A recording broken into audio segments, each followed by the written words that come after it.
BTech masters MBBS courses చదవాలనుకునే students T hub Hyderabad లో visors global education fair and loan mela June 29 entry. Right now I am with Relangi Narasimharao గారు.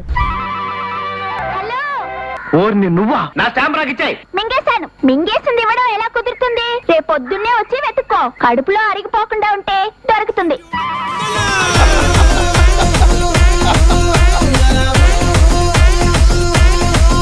మీరున్న కామెడీకి ఇప్పుడున్న comedy సినిమాలకి ఎలా చెప్తారు సార్? ఇప్పుడు భూత పురాణం అని చెప్పుకోవచ్చా, లేకపోతే ఇంకా అంతకు మించి దాటిపోయిందని చెప్పుకోవచ్చా? ఎక్స్ట్రీమ్ కి జబర్దస్త్ ఆ ప్రోగ్రామ్ లో ఒక లేడీ నువ్వు వచ్చి బొక్క పెట్టావు కదా అందండి. ఎంత బాధపడ్డారు, ఒక ఆడదాని చేత ఇలా మాట్లాడిస్తున్నారు.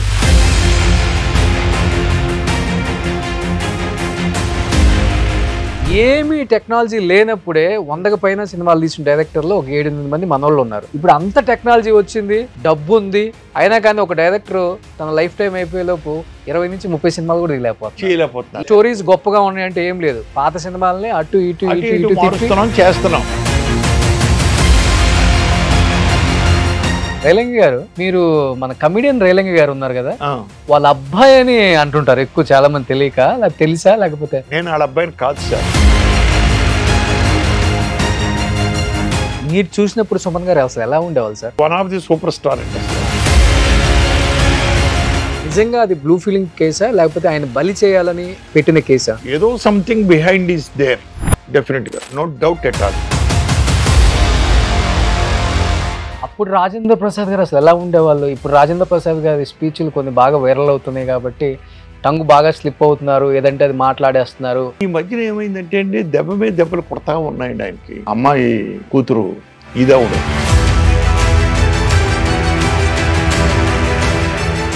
కాశ్మీర్లో షూటింగ్ చేస్తున్నామండి. ఆ సినిమాకి పనిచేసినట్టు ఒక అసిస్టెంట్ డైరెక్టర్ ఈ అమ్మాయి ఇటు తిరిగి కూర్చొని కుర్చీలోను, రాజేంద్ర ప్రసాద్ గారు ఇటు ఉన్నాడు, వెళ్ళి ఆ రజనీ భుజమే చేసాడు సార్. ఆ అమ్మాయి కోపం వచ్చేసింది సార్. రజనీకి లేచి నిలబడి, ఏంట్రా ఒంటిపై చేయేస్తావు. ఈ అసిస్టెంట్ డైరెక్టర్ ఏం చేశాడు తెలుసా అండి, రాత్రులు ఎంతో మంది దగ్గర నువ్వు నేను చేయేస్తే తప్పు వచ్చిందా అన్నది. విగ్గు తీసి ఇస్సులు కొట్టి. ఇప్పుడు గురువు గారు అంటున్నారు, 47 సంవత్సరాలు ఆయనతో జర్నీ, ఆయన చనిపోయేటప్పుడు కూడా ఆయన చేతిలో మీ చెయ్యి ఉంది. ఫ్యామిలీ పరంగా కొన్ని బాధలు అండ్ బయట కొన్ని బాధలు ఉన్నాయని అందరికి తెలుసు. ఎక్కువ ఏది చెప్పుకొని బాధపడేవాళ్ళు దాసరి గారు? అసలు ఒకటే అండి, పిల్లలు ఒక రూటుకు రాలేకపోయారే.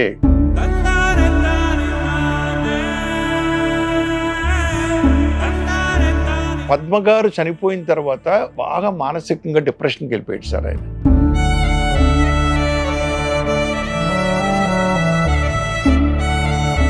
నూట 50 సినిమాలు తీశారు, అంత పెద్ద లెజెండ్.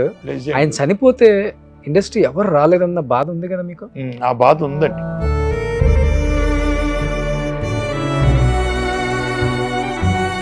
నేను ఒక చోట విన్నాను, అమ్మగారితో మీరు దాదాపు 10 నుంచి 15 సంవత్సరాలు అమ్మ అని కూడా నోటితో పిలవలేదంట. నేను తమ్ముడు పోట్లాడుకున్నప్పుడు తమ్ముడిదే తప్పు, నాది కాదు, కానీ మా మదర్ వచ్చి అక్కడి నుంచి నేను అమ్మ అని పిలవడం మానేసేస్తాను. కరెక్ట్గా ఆవిడ చనిపోయిన రోజు మా తమ్ముడు, మా చెల్లి తప్పించి ఇంకెవరూ లేవండి.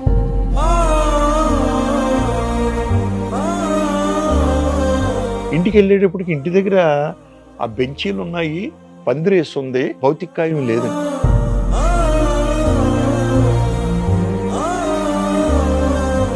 మా పెదనాన్నగారిని అడిగాను, ఏంటి పెదనాన్నగారు అని. లేదురా, తెల్లారుజామున ఆవిడకి ప్రాణం వచ్చింది, మళ్ళీ తీసుకెళ్ళి లోపల పడుకోబెట్టాం. అయ్యో. మా నాన్నే నన్ను మా అక్కని చూసింది, నన్ను రమ్మందండి, మంచమే కూర్చోమందండి, సైగ చేసింది, కూర్చున్నానండి. అంటుందండి, అమ్మ అనమానండి. నన్ను బొగ్గలు నిమిరేస్తుందండి ఆవిడ అని అంటుంది. ఏంటి అర్థం కావట్లేదు. అమ్మ అని పిలిచానండి. బడబడబడ నీళ్ళు వచ్చేసినాయి సార్ మా అమ్మకి.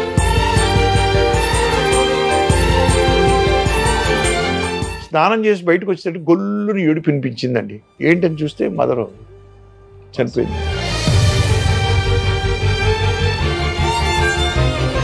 అక్కడ ఆడవాళ్ళందరూ దగ్గరికి వచ్చి, చూసావు బాబు, నీ చేత అమ్మ అని పిలిపించుకోవడం కోసమే తెల్లారుజామున బ్రతికింది మళ్ళీ ఆవిడ. ఎంత అదృష్టం అయ్యా ఆవిడది. అది ఇది. Hi hello, welcome to Suman TV. నేను మీ రోషన్.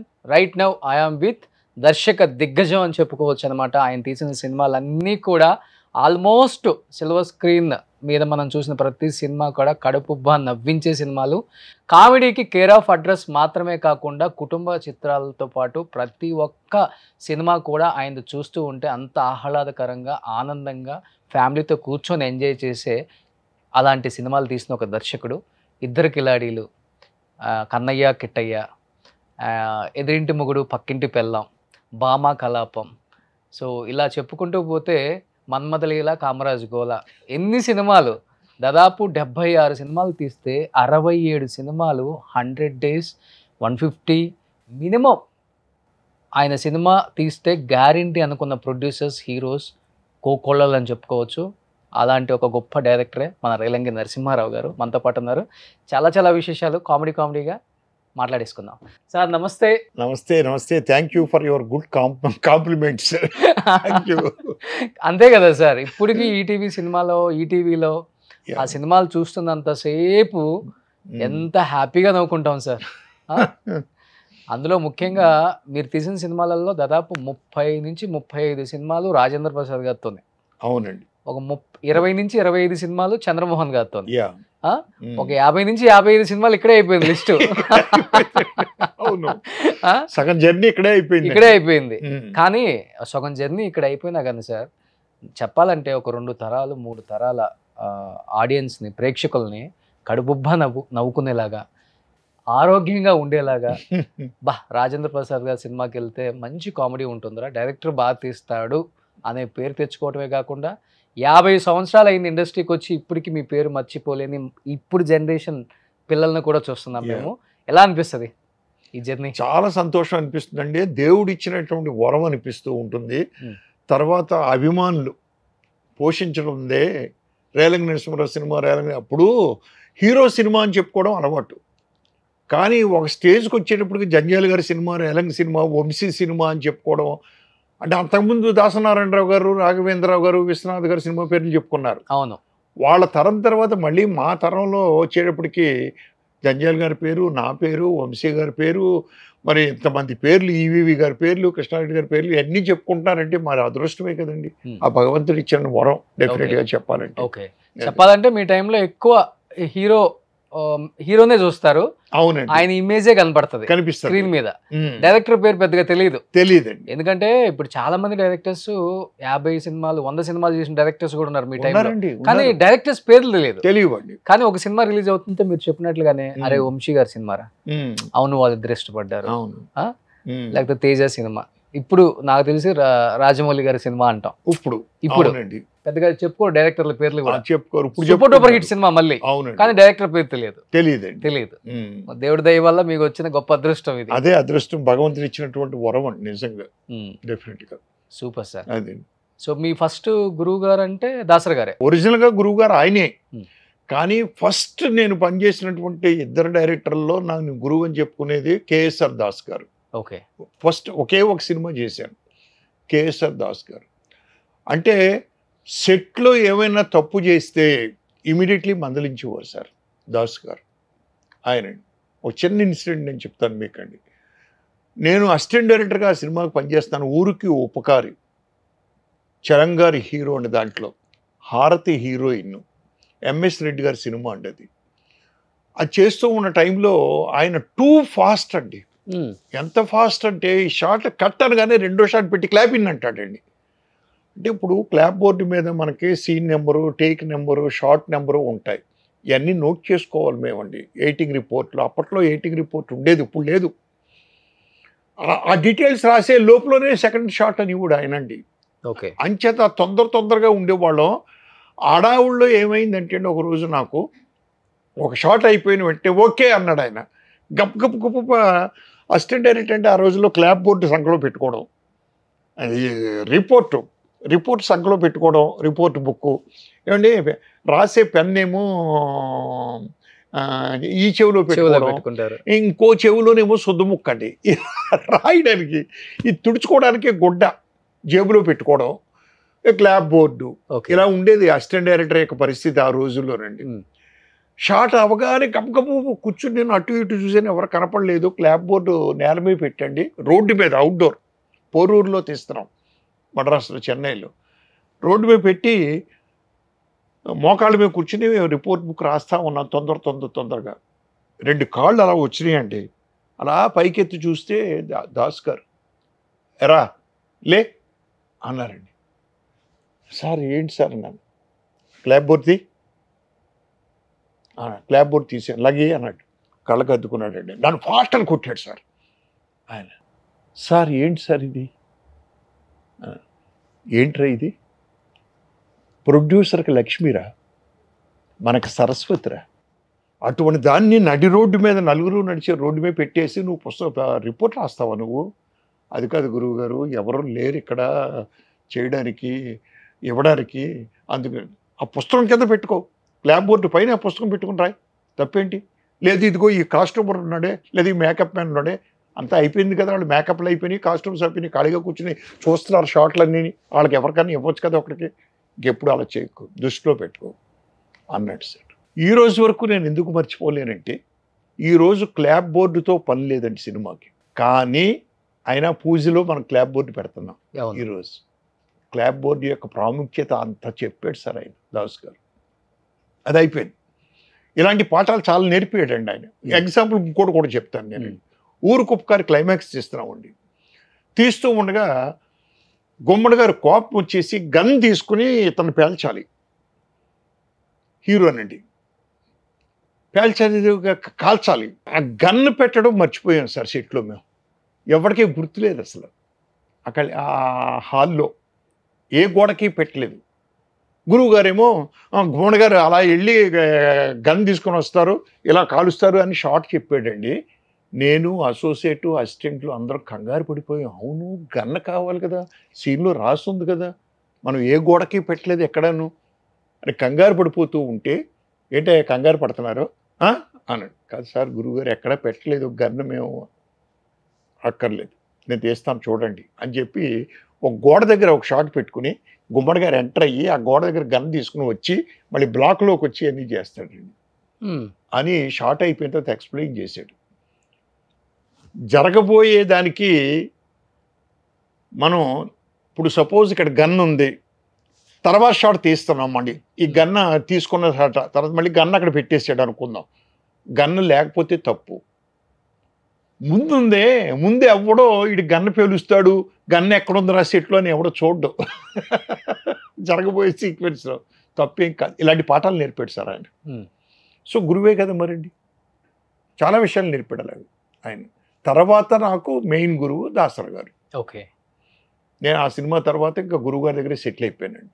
ఎన్ని ఇయర్స్ ఉన్నారు గురుగారి దగ్గర మీరు? గురువుగారి దగ్గర నేను ఒరిజినల్గా ఉండడం అయితే 71 నుంచి ఆయన దగ్గరే సార్ నేను. ఓకే. టు బి ఫ్రాంక్, ఆయన డైరెక్టర్ అవ్వలేదు, డైలాగ్ రైటర్గా ఉన్నారు. మేము ఎక్కడ పని చేసినా ఈవినింగ్ సాయంత్రం ఆయన ఇంటికి వెళ్ళడం, ఆయన డైలాగులు వినిపించడం. గురువు గారు 4-5 ఉండేవాళ్ళం, కూర్చునేవాళ్ళం. పాండిబజార్లో తిరిగేవాళ్ళం కాదు మేమండి, గురువుగారి ఇంటికే వెళ్ళేవాళ్ళం అండి. తర్వాత సంసారం సాగరం అనే సినిమాకి జాయిన్ అయ్యానండి ఆయన దగ్గర. ఇంకా ఆయన మమ్మల్ని విడిచి వెళ్ళే వరకు కూడా నేను ఆయనతోటే ఉన్నాను, 2017 వరకు. మధ్యలో డైరెక్టర్ అయినా కూడా ఖాళీ ఉంటే ఆయన కాంపౌండ్లోనే ఉంటామండి మేమండి. దగ్గర 46 ఇయర్స్ ఆయనతో ఉన్నాను సార్ నేను. 46 ఇయర్స్. గ్రేట్ జర్నీ కదా, గ్రేట్ జర్నీ. గ్రేట్ జర్నీ అండి, it is very great journey అండి.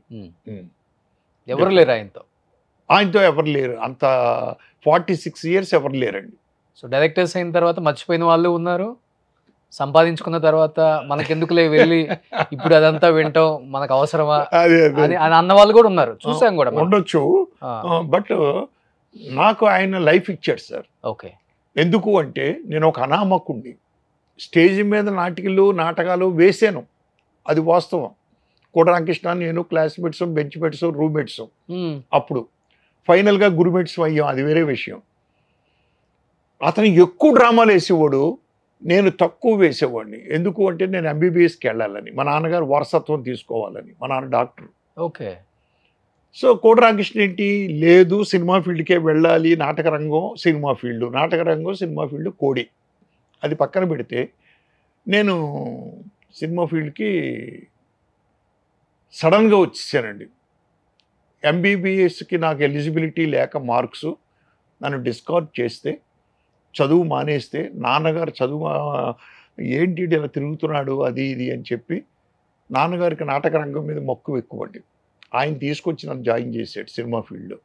కేతా గారు, దాసనారాయణ గారు ఇలా అందరికీ మొత్తం పరిచయం చేసి అన్నీ చేసి నన్ను జాయిన్ చేశారు. ఓకే. నేను ఎంత అమాయకుండంటే అని చెప్పడానికి ఇదంతా చెప్తున్నాను మీకు.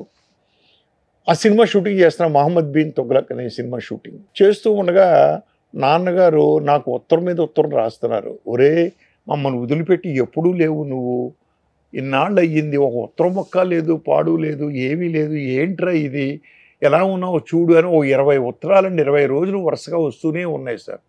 కానీ నా పరిస్థితి ఏంటి, తెల్లారుజామున 5ంటికి లేవాలి, శాంతాభవన్ దగ్గరికి వెళ్ళి పాండ్య బజార్లో నుంచుంటే ఆ ప్రొడక్షన్ బాయ్స్ టిఫిన్ తీసుకెళ్ళే వ్యాన్లో నన్ను తీసుకెళ్ళేవారు. అలాగే షూటింగ్ అయిన తర్వాత ఆఖరి ట్రిప్పులో నన్ను పంపించేవారు. అంటే ఇంటికి వచ్చి పడుకుందానికి 12 అయ్యేది, మళ్ళీ తెల్లారుదాం 5 o'clock. ఎక్కడండి ఉత్తరం రాయడానికి, కాళ్ళు నెప్పెట్టేసి సెట్లో నిలబడే ఉండాలి ఎంతసేపు ఇలా చేతులు కట్టుకుని. మా నాన్నగారు కోపం వచ్చి, ఏంట్రా ఏమైపోయారా, మాకు ఏడుపు వస్తుందిరా అది ఇది అని ఉత్తరం రాశారు నాన్నగారు. రాస్తే అప్పుడు ఏమైనా సరే ఇవాళ ఉత్తరం రాయాలి అని చెప్పి మా నాన్నగారు నన్ను ఇక్కడ దిగబెట్టినప్పుడే ఇంత కట్ట కార్డులు ఇచ్చి వెళ్ళారు నాకు. ఎవ్రీడే నేను క్షేమం అని రాయి, చాలు ఇంకేమొద్దు అని. ఆ రాత్రి ఎంతైనా సరే పొద్దుపోయినా కూర్చుని నేను క్షేమంగానే ఉన్నాను నాన్నగారు, కాకపోతే తెల్లవారుజామునలాగా 5ంటికి వెళ్ళడం, రాత్రి మళ్ళీ నైట్ 12:30 1 గంట అయిపోవడం, కాళ్ళు లాగేయడం, దానివల్ల చేయలేకపోతున్నాను, మీరేం కంగారు పడొద్దని ఉత్తరం రాశారు. ఈ ఉత్తరాన్ని ఎక్కడ పోస్ట్ చేయాలి, నాకు ఎక్కడ పోస్ట్ అవ్వ కనపడలేదు నాకండి. నేను తిరిగి కొత్తగా వచ్చాను కదా మా మద్రాస్ కండి, నేను టీ నగర్లో మద్రాస్ శాంతాభవన్ వెనకాల ఉండేవాడిని, పాండ్య బజార్ వెనకాల. అప్పుడు ఆ టైంలో అక్కడ ఉండే వాళ్ళు ఎవరెవరు, ఇంకా హీరోస్? పక్కనే ప్రభాకర్ రెడ్డి గారు ఇల్లండి, గోడడ్డు, మేము కింద జయకృష్ణ గారు అని ప్రొడ్యూసర్, కింద పైన కోళ్ళ సత్యం గారు కామెడీ ఆర్టిస్ట్, వంగ అప్పారావు గారిని ఒక ఆర్టిస్టు. ఆ ఇంట్లో నేను ఉండేవాడిని అండి, వాళ్ళ ఇంట్లో, వాళ్ళిద్దరి ఇంట్లో నేను ఉండేవాడిని. ఆ వీధిలో ఆయన ఒక్కడే ఉండేవాడండి, ఆ వీధి వరకు ఆయనండి. ఎవరు, మన ప్రభాకర్ రెడ్డి గారు. ప్రభాకర్ రెడ్డి గారి ఇంటికి రైటర్స్ వాళ్ళు వీళ్ళందరూ వస్తూనే ఉండేవారు, వెళుతూనే ఉండేవారండి. గోడడ్డండి వాళ్ళకే మాకు.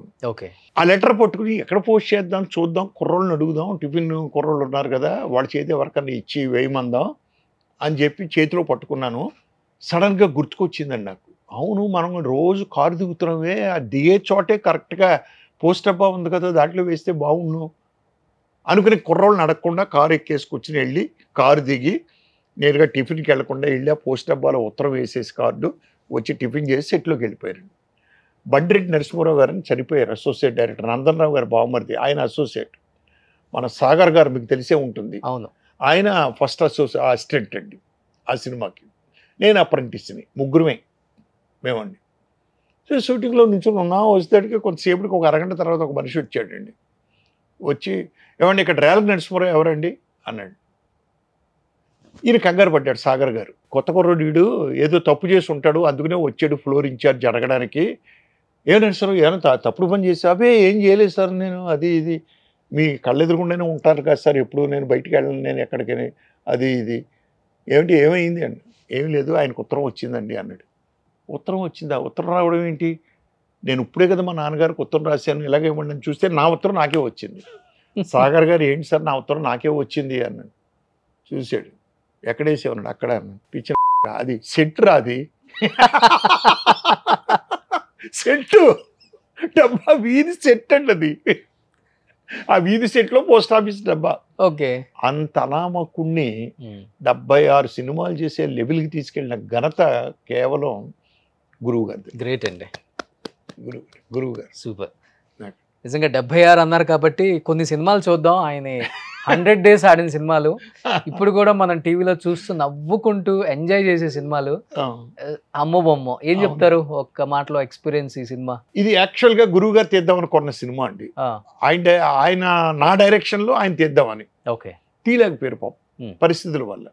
తర్వాత నేను మా చుట్టాలకు తీశానండి ఈ సినిమా. అత్యద్భుతమైన అనుభవం ఏంటంటే దాంట్లో అప్పటికే గ్రాఫిక్స్ లేవండి, మనకి డబుల్ ఎక్స్పోజర్స్ అని ఉండేవి మనకండి, అవి తీసేవాళ్ళం కష్టపడి. కానీ గ్రాఫిక్స్ లేకుండా డబుల్ ఎక్స్పోజర్ లేకుండా రామదాస్ పాడ్జే అని ఒక ఆయన బాంబేలో ఉన్నాడండి, ఆ పపెట్స్ తయారు చేస్తాడు. ఓకే. ఆయన శ్రీమతి పెద్ద షాపు. ఈ మరాఠీ సినిమా అండి ఒరిజినల్, మరాఠీ సినిమా వాళ్ళే చేశారండి. నేను వాళ్ళనే కాంటాక్ట్ చేసి తీసుకొచ్చానండి. వాళ్ళే ఆ బొమ్మల్ని నడిపించడం చేయడం అది ఇది ఇలాగా దారాలు కట్టి చేసేవారు సార్ వాళ్ళు. ఓకే. ఇప్పుడు బాంబే నుంచి తెప్పించారు అవి? బాంబే నుంచి అండి. ఓకే. ఆ బొమ్మలన్నీ బాంబే బొమ్మలండి. ప్లస్ దాన్ని హ్యాండిల్ చేసిన వ్యక్తి రామదాస్ పాడ్జే. ఆయన శ్రీమతి రామదాస్ పాడ్జే ఇద్దరు 30 days ఇక్కడే ఉన్నారండి. కానీ ఎటువంటి టెక్నాలజీ లేదు కదా అప్పుడు. అలాంటి సినిమాలు తీసినప్పుడు ఎలాంటి కాంప్లిమెంట్స్ వచ్చాయి ఇండస్ట్రీ నుంచి మీకు? నాకు అత్యద్భుతం కాంప్లిమెంట్స్ వచ్చినాయండి. గ్రాఫిక్స్ లేకుండా చాలా బాగా తీశారు అని. నాకంటే ముందు గొప్పగా తీశారు కదా సార్ ఆయన, విఠలాచారి గారు. అవును. అయ్యో మహానుభావుడు ఆయన, కాళ్ళకి నమస్కారం పెట్టాలి మనం అండి. వాళ్ళందరూ ఇన్స్పిరేషన్ అండి మాకండి. నేనే ఆశ్చర్యపోయాను, ఏంటి ఇప్పుడు గ్రాఫిక్స్ లేవు, డబుల్ ఎక్స్పోజర్ అని ఉంటుందండి. డబుల్ ఎక్స్పోజర్ అంటే ఇప్పుడు మీకు తెలిసే ఉండొచ్చు, బహుశా ఈ ఎంటీది ఎక్స్పోజ్ చేస్తాం, తర్వాత ఆ డార్క్ కట్టెల్లో దీంట్లో బ్యాక్గ్రౌండ్లో ఆ బొమ్మ ఇలా నడుచుకుంటూ వస్తున్నట్టు మనం ఏం చేస్తామంటే తాడుతో చేస్తాం. ఈ రెండు కలిపి ప్రింట్ చేస్తాడండి వాడు. ఆప్టికల్ వర్క్ అంటాం దీన్ని, ఆప్టికల్ వర్క్ అంటాం అప్పట్లో. అది కూడా చేయలేదు మేము అండి, ఇది డైరెక్టే. సూపర్. అందుకే ఇవన్నీ సూపర్ అసలు ఇప్పటికి కూడా. నెక్స్ట్ ఇద్దరు కిలాడీలు. ఫస్ట్ తెలుగు ఇంట్రడ్యూస్ చేసిన డైరెక్టర్ మీరే. సుమన్ గారిది ఫస్ట్ పిక్చర్ తెలుగులో. ఇది ఎలా జరిగిందంటే భరద్వాజ గారు నన్ను సినిమా చేయాలని పిలిచారండి. తమ్మారెడ్డి భరద్వాజ ప్రొడ్యూసర్ అని దీనికి వెళ్ళిన తర్వాత ఓకేనండి, ఎవరు హీరోస్ అదే చూడాలంటే భానుచంద్ర అయితే ఒకడు ఉన్నాడు, ఇంకొక హీరో కావాలి మనకి ఎలాగా అంటే భానుచంద్రని అడిగితే అప్పుడు భానుచంద్ర గారు చెప్పాడు, బాలు మహేంద్ర గారి సినిమా ఒకటి చేస్తున్నాం మేము, సుమన్ అని ఒక ఆయన, నేను చాలా బాగున్నాడు, కరాటే వచ్చు ఆయనకి, అతనైతే బాగుంటాడు అని చెప్తే మేము వెళ్ళి అతన్ని కలిసి అక్కడి నుంచి అతని ప్రదర్శన చూసి అతన్ని ఎంగేజ్ చేసామండి. మీరు చూసినప్పుడు సుమన్ గారు అసలు ఎలా ఉండేవాళ్ళు సార్? అరెస్ట్ అవ్వకపోతే సూపర్ స్టార్, ఇక్కడ one of the super star అండి. అసలు అద్భుతంగా ఉండేవాడు. అలా జరిగిందండి.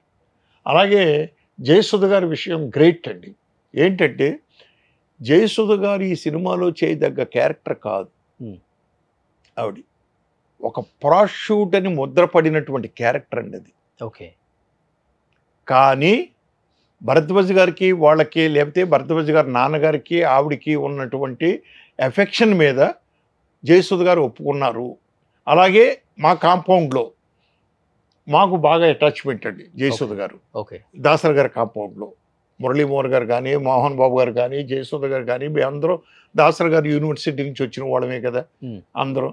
సో ఆ ఎఫెక్షన్ మీద చేసిందండి ఆవిడ. ఓకే. ఆవిడ ఒరిజినల్గా దాంట్లో ప్రాస్టిట్యూట్ ముద్రపడినటువంటి వ్యక్తే తప్పించి ప్రాస్టిట్యూట్ కాదండి. అది క్లైమాక్స్లో మనం రివీల్ చేస్తాం. అవును. సో ఇది ఒక గొప్ప ఎక్స్పీరియన్స్ నాకు ఈ సినిమా అండి. ఓకే. ఇప్పుడు ఫస్ట్ మీరే ఇంట్రడ్యూస్ చేశారు కాబట్టి తెలుగులో, అసలు సుమన్ గారు క్యారెక్టర్ ఎలా ఉండేది, వ్యక్తిగతంగా ఎలా ఉండేవాళ్ళు, అసలు పర్సన్ గురించి ఏం చెప్తారు మీరు? అప్పుడు ఎలాగ ఉన్నాడు, ఇప్పుడు కూడా అలాగే ఉన్నాడు సార్. ఏమి తేడా లేదు టోటల్గా. అప్పుడు తెలుగు ఎక్కువ మాట్లాడేవాడు కాదు, ఇప్పుడు తెలుగు ఎక్కువ మాట్లాడుతున్నాడు ఆయన చక్కగా. అంతే. చాలా బాగా నేర్చుకున్నాడు ఆయన తెలుగునండి. ఓకే. గొప్ప విశేషం ఏంటంటే ఆ రోజు నన్ను గురువుగారు అని పిలిచాడు, ఈ రోజు గురువుగారు అని పిలుస్తున్నాడు అండి ఆయన. నన్ను ఇంట్రడ్యూస్ చేసింది ఆయనే, రేలింగ్ గారు అని చెప్తా ఉంటాడు ప్రతి సభలోనూ. భరద్వాజ్ గారి పేరు, నా పేరు, టు బి ఫ్రాంక్. సో మనిషిలో మార్పు రాలేదండి ఆయనలో టోటల్గా. మార్షల్ ఆర్ట్స్, మంచి హైటు, మంచి కలరు, అందంగా ఉంటాడు, ఇంకా పెద్ద స్టార్ హీరో అయిపోతాడేమో అని ఇరికించింది ఆయన కేసులో. అది తెలియదు సార్, ఆ కేసు వివరాలు నాకు అస్సలు తెలియదండి. మరండి బాధ అనిపించలేదా ఫస్ట్ నేను ఇంట్రొడ్యూస్? బాధ వేసిందండి కేసులో ఇరుక్కోవడం అంటే. అసలు ఎంత బాధ వేసిందంటే అంత బాధ వేసిందండి టోటల్గా. కానీ ఏమీ చేయలేని పరిస్థితి. వివరాలు తెలియవు నాకు అప్పట్లో, డీటెయిల్స్. మద్రాసులో కనుక్కోవడానికి కూడా ట్రై చేయలేదా మీరు? ట్రై చేయలేదండి మేమండి.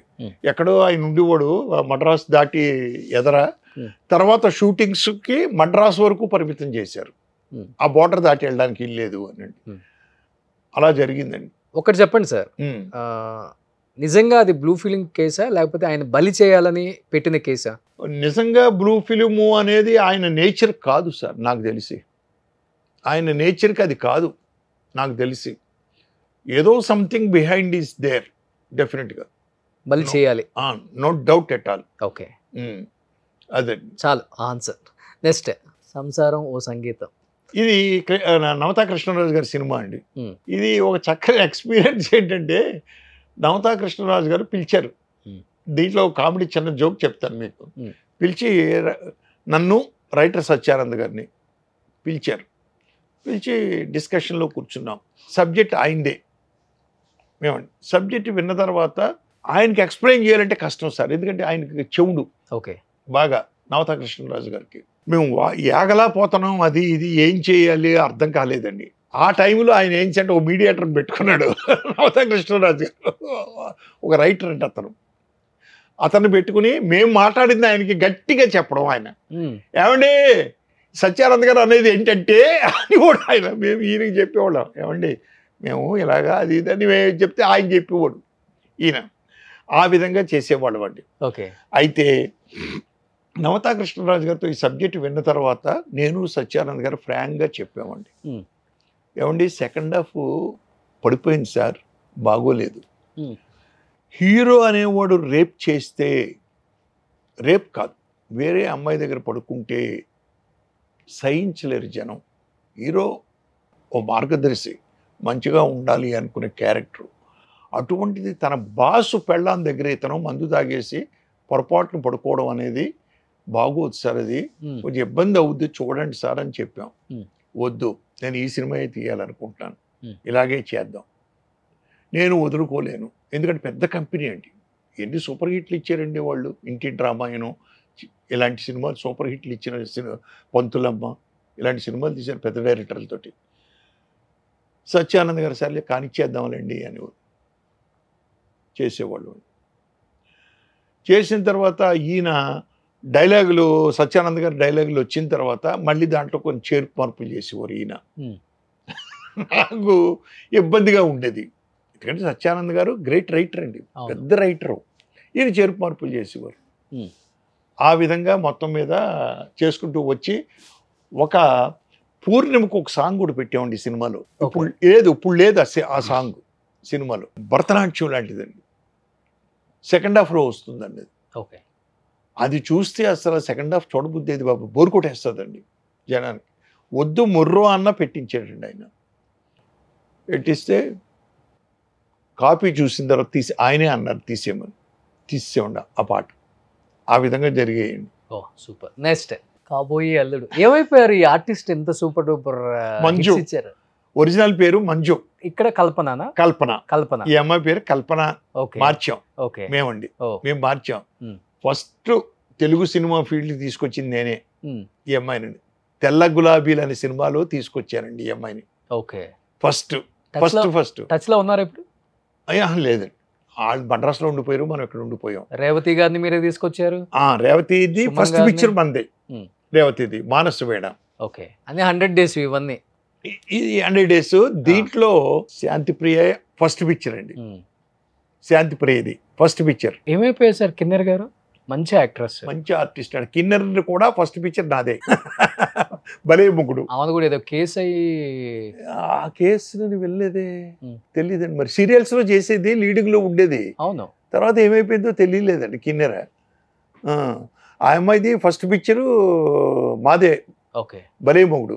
ఓకే, నెక్స్ట్ భలే మొగుడు. అదే ఇద్దరు కాంబినేషన్ మటుకు రజనీ గారు రాజేంద్ర ప్రసాద్ గారి combination ever green combination, super combination అండి. ఓకే, భలే మొగుడు అనేది ఏంటంటే స్టేజ్ డ్రామా సార్. అది స్టేజ్ డ్రామా. రమణి అని ఒక ఆయన ఉన్నాడు అక్కడ. ఓకే, ఆ నాటికి చూసి మేము రమణి గారిని పిలిపించి ఆ సినిమా చేసామండి. నెక్స్ట్ ఇది అయితే ఇంకా ఎవర్ గ్రీన్ అనుకోండి. నెక్స్ట్ మన్మథలీల కామరాజు గోల. వీళ్ళు రామ్ గోపాల్ గారు అని ఎగ్జిబిటర్ అండి, విజయవాడ. అయితే సినిమా అంతా చేసింది ఎవరంటే ఎంఎస్ ప్రసాద్ గారు. ఓకే, ఎంఎస్ ప్రసాద్ గారు అంటే ఆదుత్ సుబ్బారావు గారి బావమరిదండి స్వయాన. బావమరిది ఆయన చేశారు సూపర్. ఆర్గనైజేషన్ అంతా.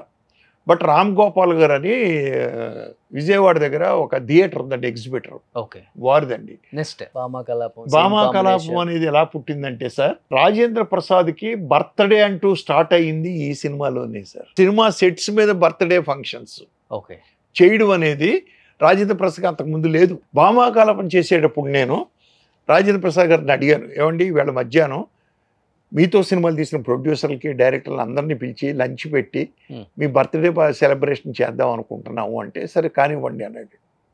కానివ్వండి అంటే ఓకే అనుకుని ఫస్ట్ సెట్స్ మీద ఆయన లైఫ్లో ఫస్ట్ టైం బర్త్డే ఫంక్షన్ చేసింది ఈ సినిమాకండి, భామా కలాపం.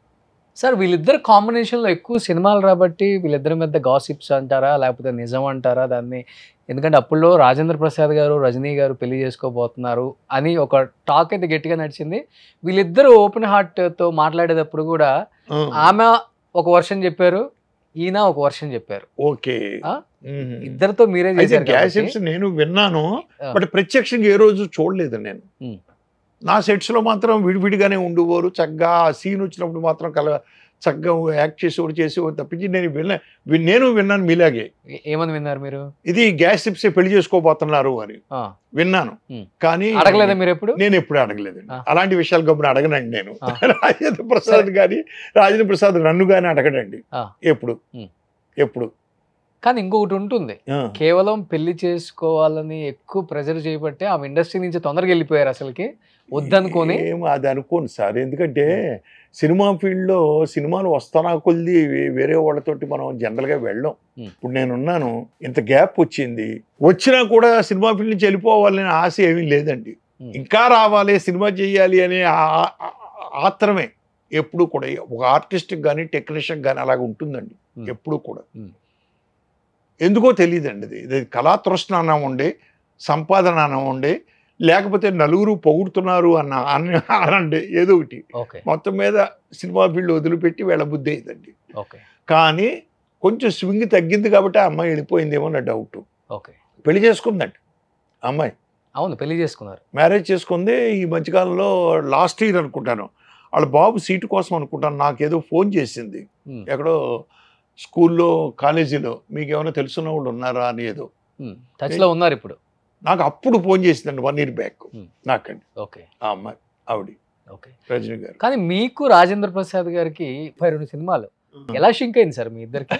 సర్దుకుపోతే సంసారం అనుకుంటామండి మీ ఇద్దరం. చిన్నవి వస్తాయి మాకు, వచ్చినా కూడా గొడవలు ఉంటాయి ఇద్దరి మధ్యన చిన్న గొడవలు ఉంటాయి. కానీ పెద్ద గొడవ చేసేసుకుని మాట్లాడుకోకూడదు, లేదా విడిపోవాలి. మొబంగు ఏంటి చెప్పండి, షార్ట్ ఏంటి ఇప్పుడు అంటే షార్ట్ ఇది చేయండి అని నేను కానీ ఉండవండి. ఇద్దరు అలా ఉండవు.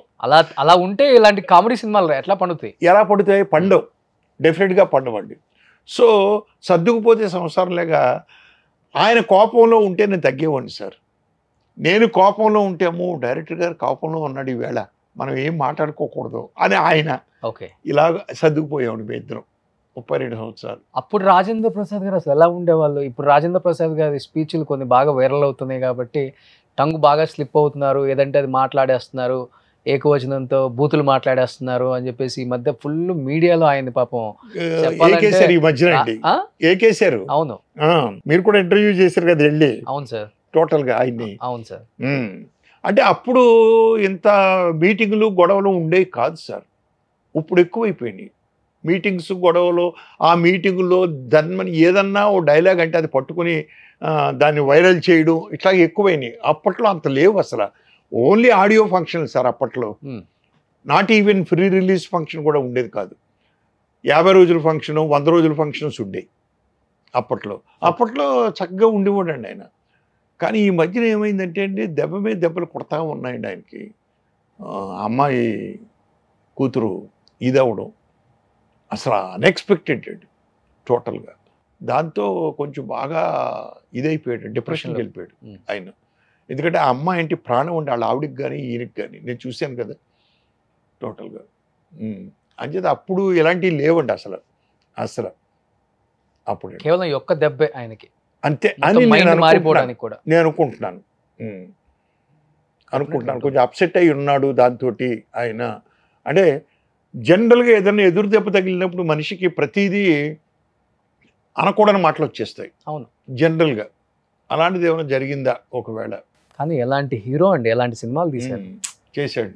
ఎందుకంటే ఈయన ఆలీ గారు ఎన్ని సినిమాలు చేశారు నాకు, ఇద్దరు కలిసి చేశారు. ఇప్పుడు మేడం అనే సినిమా రాజేంద్ర ప్రసాద్ గారు తప్పితే వేరే హీరో చేయలేరండి. ఎంటైర్ మూవీ చీర కట్టుకొని ఆ వాయిస్ చేయడు, body language yeah great. Next చిన్నోడు పెద్దోడు అసలు అత్యద్భుతం అండి. ఆ సినిమా వీళ్ళు రీమేక్ అండి. ఓకే. తమిళ్ రీమేక్. చిన్న తంబి పెరియ తంబి. డిస్కషన్లో చంద్రమోహన్ గారు, బాలసుబ్రహ్మణ్యం గారు కూర్చున్నారండి. ప్రొడ్యూసర్ వాళ్ళ మేనరుడు ప్లస్ ఇంకొకళ్ళు ఇద్దరు ఉన్నారు, ఎవరు ఎంవి రావు అని, శేఖర్ అని, ఇలాగా. వీళ్ళు ఎవరెవరో డైరెక్టర్లు అనుకుంటున్నారు. చంద్రమోహన్ గారు, బాలు గారు వెంటనే అన్నారు, ఎందుకు అంత డిస్కషను, నాతో ఇన్ని సినిమాలు తీసి ఇట్లు ఇస్తున్నాడు కదా రేలంగి నరసింహారావు, ఆయన ఉంటే బాగుంటుంది కదా మనం పెట్టుకుంటేనే అని చెప్పి చంద్రమోహన్ గారు ప్రపోజ్ చేశారు, బాలు గారు ప్రపోజ్ చేశారు. ఇద్దరూ కలిసి ప్రపోజ్ చేసి ఆ సినిమాకు నన్ను పెట్టారు సార్, చిన్నోడు పెద్దోడికి. ఓకే. నెక్స్ట్ ఇది చిక్కడు దొరకడండి. ఇందాక ఒక ఇన్సిడెంట్ చెప్పాలనుకున్నాను మీకు. ఇది వెంకన్న బాబు గారు సినిమా. ఓకే. ఎస్పి వెంకన్న బాబు గారు భలే మొగుడు కానీ ఇది కానీ. కాశ్మీర్లో షూటింగ్ చేస్తున్నామండి. చేస్తూ ఉండగా సాంగ్ కంపోజ్ చేస్తున్నాడు ఈయన, మన డ్యాన్స్ మాస్టర్ సీను గారు. రాజేంద్ర ప్రసాద్, ఆ అమ్మాయి రజని కూర్చొని సెపరేట్గా మాట్లాడుకుంటున్నారు. ఈ లోపల ఆ సినిమాకి పనిచేసినట్టు ఒక అసిస్టెంట్ డైరెక్టర్ కాలు మీద కాలు వేసుకుని కూర్చుని ఉన్నాడండి నా పక్కనే. సీను మాస్టర్ గారికి దొబ్బిదేలు వచ్చి ఏంటి డైరెక్టర్తో పాటు ఈక్వల్గా వెళ్ళి కాలు మీద కాలు వేసి కూర్చున్నాడు, నా దగ్గరికి నుంచోవచ్చు కదా, రెడీ అయితే ఆర్టిస్టులను పిలవచ్చని. ఇట్రావా వీళ్ళ రజనీ పిలు చూస్తుంది రిహార్సల్ అన్నాడు. ఈడెళ్ళి ఆ అమ్మాయి భుజం మీద వాళ్ళిద్దరూ, ఈ అమ్మాయి ఇటు తిరిగి కూర్చుంది కుర్చీలోను, రాజేంద్ర గారు ఇటు ఉన్నాడు, వెళ్ళి ఆ రజనీ భుజం మీద చేసాడు sir. Rajini ready, shot ready రా, డ్యాన్స్ మాస్టర్ చూడమంటున్నారు అన్నాడు. ఆ అమ్మాయి కోపం వచ్చేసింది సార్. రజనీకాంత్ టక్కన లేచి నిలబడిందండి. కొట్టిందా దెబ్బ? కొట్టలేదండి, లేచి నిలబడి ఏంట్రా అందండి. ఏంట్రా ఒంటి మీద చేసి మాట్లాడతా, వచ్చి షార్ట్ రెడీ అని చెప్పొచ్చు కదా, లేదు డ్యాన్స్ చూడమని చెప్పొచ్చు కదా అనేటప్పటికీ ఈ అసిస్టెంట్ డైరెక్టర్ ఏం చేశాడు తెలుసా అండి, అనుకోకుండా అనుకున్నాడు అనుకోలేదు, రాత్రులు ఎంతోమంది దగ్గర పడుకుంటున్నావు నువ్వు, నేను చేయేస్తే తప్పు వచ్చిందా అన్నాడండి.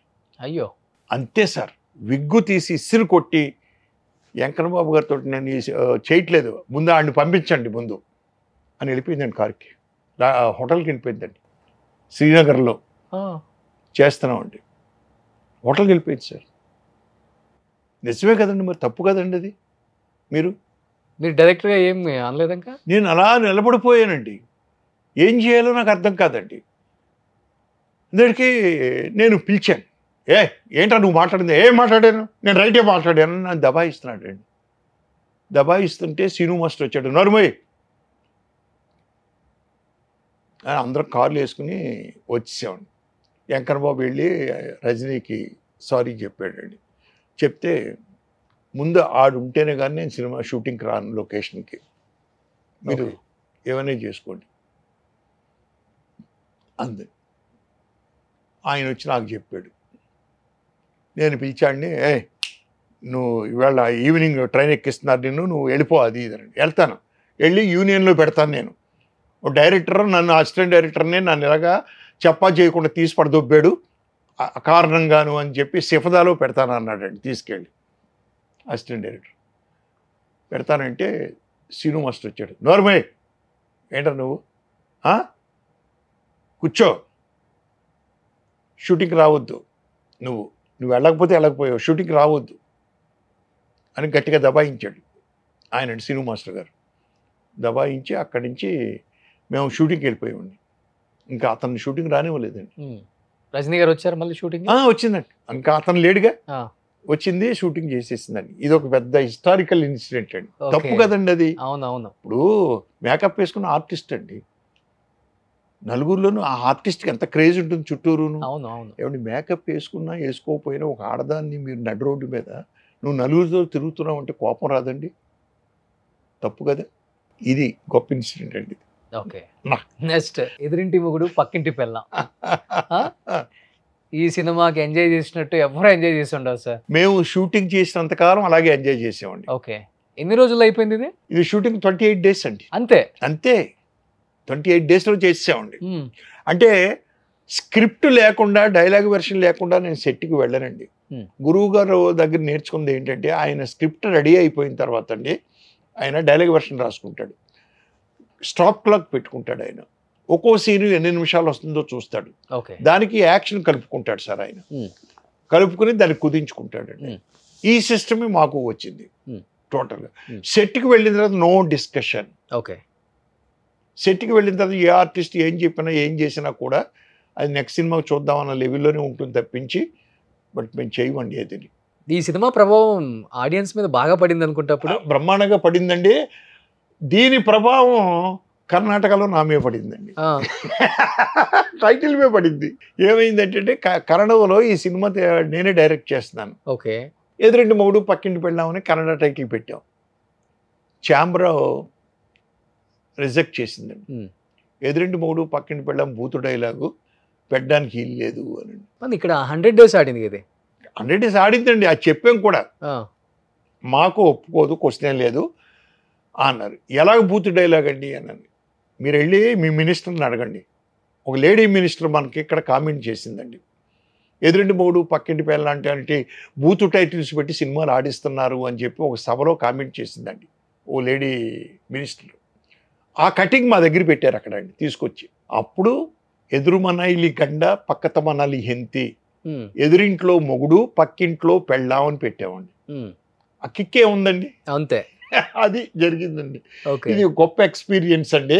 అలాగే మొట్టమొదటి బాలాదిత్య కాదు సార్ దీనికి, కాదండి, వాళ్ళ అన్నయ్య కౌశిక్ ఉన్నాడే, అవును, వాళ్ళ అన్నయ్య అండి. ఓకే, మొట్టమొదట ఆడిని పిలిచాను ఆడిషన్కి. ఆడితో పాటు ఈడు వచ్చాడు. ఓకే, వచ్చి బాలాదిత్య అన్నాడు, అంకుల్ అంకుల్ ఇప్పుడు మా అన్నయ్య చేసిన డైలాగ్ నేను చెప్పనా చేయనా అది ఇది. అది కాదురా వేరే చెప్తాను చెయ్యి అన్నాను. చేస్తాను అన్నాడు. వాళ్ళ అమ్మ నాన్న కూడా వచ్చారు, శంకర్ గారు వాళ్ళ నాన్నగారు ఆర్టిస్ట్, స్నేహం హీరో, వాళ్ళ ఆవిడ ఇద్దరు వచ్చారు. చెప్పరా చేయరా అన్నాను. డ్రాయర్ ఊడదీసేసి నాకు డైలాగ్ చెప్పేలాగేలాగా అన్నాను. వెంటనే వాడు డ్రాయర్ ఊడదీసి ఇలా డైలాగ్ చెప్పేసాడండి. సో వాళ్ళ తల్లిదండ్రులు తీసుకెళ్ళి, ఏమండి మీ పెద్ద అబ్బాయి కంటే రెండోడు కరెక్ట్ నాకు బాలాదిత్య, మరి బాలాదిత్య అని పెట్టుకుంటే పెద్దోడు ఎఫెండ్ అవుతాడేమో, చిన్నతనం కదా మరి ఇదే ఇబ్బంది అవుద్దేమో మీకు అన్నాను. ఏం పర్వాలేదు సార్, కౌశిక్ సినిమాలు ఉన్నాయి, వీడు ఇదే ఫస్ట్ సినిమా అవుద్ది అని చెప్పి చేయించారండి. ఓకే, బాలాదిత్య చేశాను. దీంట్లో ఆల్మోస్ట్ మీ సినిమాలన్నీ లో బడ్జెట్, తక్కువ డేస్ అండి, తక్కువ డేస్ లో తీస్తారు, లో బడ్జెట్ సినిమాలన్నీ 100 days, ప్రొడ్యూసర్ కి సేఫ్. ఏమీ లేదు సార్. ఇప్పుడు నవ్వే డేస్ వాళ్ళు తెలుసుకోవాల్సిన విషయం ఏంటంటే, నేను అనుకునేది మరి వాళ్ళకి నీతులు చెప్పడం కాదు, నేను స్క్రిప్ట్ పక్కగా తయారు చేసుకోవాలండి. ఇంక చేర్పు ఉండకూడదు. డైలాగ్ వెర్షన్ పక్కగా తయారు చేసుకుని, మనకు 2 గంటల 15 నిమిషాలు సినిమా అనుకోండి, మీరు తీయడం 2 గంటల 45 నిమిషాలు తీయండి. దాన్ని ఎడిటింగ్లో చేసేటప్పటికి టైట్నెస్ ఏర్పడుతుందండి. ఓకే, టోటల్గా. సో అత్యద్భుతంగా ఉంటుందండి, వేస్టేజ్ ఉండదండి.